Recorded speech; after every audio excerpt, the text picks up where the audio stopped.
ukubona itransfer kaThembinkosi Lorch from i-Orlando Pirates aye kwa-Mamelodi Sundowns. Abaningi babeyitshela ukuthi uThembinkosi Lorch uyofike ashise kwi-Sundowns because unethalente elimnandi umfana. But based on his reasons for his move from i-Orlando Pirates to i-Sundowns, yabo wayefuna a more wage, wayefuna ukhola more wage and i-contract yakhe ibe right. Ingakho engayirenewanga i-contract ne-Orlando Pirates because Orlando Pirates yayifuna umnikeza imali efanayo nale ajole ukuyithola. So ukumuva kwakhe yabo nje wade ngishilo eqaleni abaningi babeyitshela ukuthi uzodlala kahle.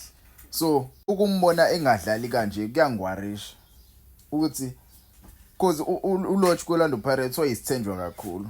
And I told abantu uthi uLorch mayefika kwi-Sundowns ngiyazi ayithole le game time mayitshela uzoyithola because kwi-Sundowns kugcwele ita yabo kugcwele ita kwi-Sundowns ngiyekazi ayisithole isikhathi because neminyaka yakhe iyamshaya yabo. Most people were saying uzofika azoreplace ukuthi uzoreplace uZwane yabo, which is something is hard to do yabo. uZwane udlala ngenye indlela, uZwane uNtsompo kakhulu bafethu angiboni ukuthi ukhona umdlali okwamanje ongareplace uZwane. So yena ukumuva kwakhe kwi-Pirates aye kwi-Sundowns mhlawumbe wayetshela ukuthi uyofika ashise kakhulu kanti cha akukho njalo because mwasubheka uThembinkosi Lorch kwi-Orlando Pirates akawadlalanga ama-games amaningi yabo. Reason being ukuthi ulo mdlalo uyi-injury prone kakhulu, uhlezi eba nama-injury and nje bese esekwi-Sundowns siyakubona futhi nalokho yabo. Nakade kudlalwa ama-friendly games la ade engekho uThembinkosi Lorch kudlalwa ama-friendly games.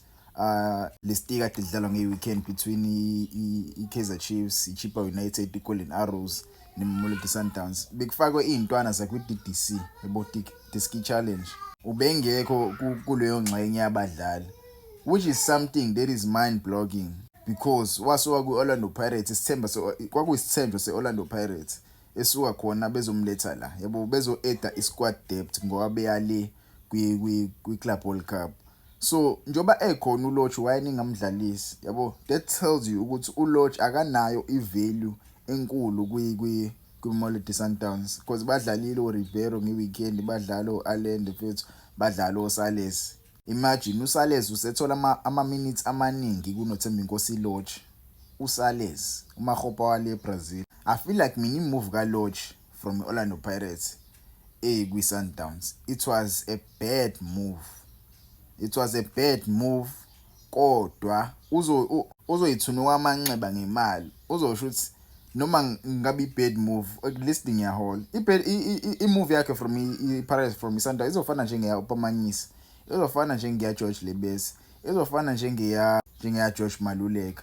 Like there are many players abasuka kuma-team abo like iminyaka yabo usubona ukuthi ama-career abaseyaphela mase beya kwi-Sundowns bafike bayiqedele khona i-career. Because uLorch from i-Sundowns miphela i-contract yakhe kwi-Sundowns, I don't think ikhona i-team enkulu ezom-approach uLorch because they know ukuthi uLorch unenkinga ama-injury, they know ukuthi uLorch uzodinga imali eningi yabo. So I don't think there will be a big team ezom-approach uLorch ukuthi bacela ama-services wakhe yabo. So I don't think ngempela ukuthi i-move yakhe from Orlando Pirates ayila it was a good move. Ngingazi nina ngangibhalela ama-comments ningitshela ukuthi le move from i-Orlando Pirates aye kwi-Sundowns it was a good move or not. Yize mhlawumbe ucabangela iphakethe but ibhola, uthando lwebhola unalo, awuthandi ukubona abadlali ababozayo belokhu bengena bethola i-game time yabo. Noma kuthiwa nama-injury kanjani mubuya uLorch phela bethu akasadlali kakhulu manje mfethu. uLorch akasadlali kakhulu, thina siyamazi uLorch mekhona kwi-Orlando Pirates wayengena njalo.